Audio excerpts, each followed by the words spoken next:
Hi, my name's Stan Intihar. I play drums and do the artwork in a local Edinburgh two-piece called The Drains with my good buddy and pal, Rick Clark.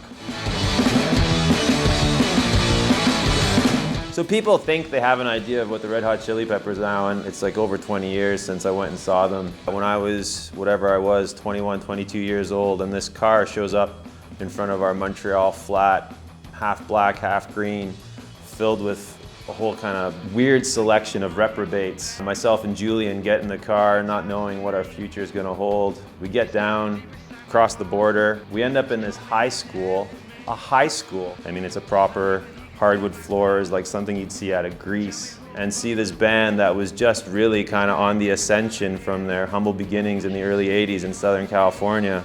Mosh pits are notoriously violent places to be, and it doesn't take much when you got a lot of bodies thrashing about wildly, uncontrollably, being pitched into a Dionysian frenzy by the band on stage. Julian's down on the floor and somebody stood on his hand and he got wrenched up by some people who were just trying to help, and it pulled his shoulder right out of his socket.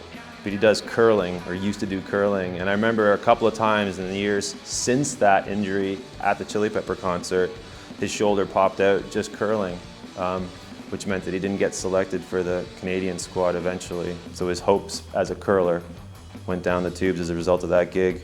The one good thing that came out of it for him from that whole experience is the singer, Anthony Kiedis, was throwing out hats that he'd been wearing, and my buddy actually managed to grab one of his hats. So he was kind of smiling half-heartedly, clutching this Georgetown Hoyas baseball cap in one hand while trying to support this dislocated shoulder.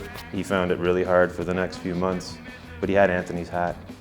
Teach me how to be a man.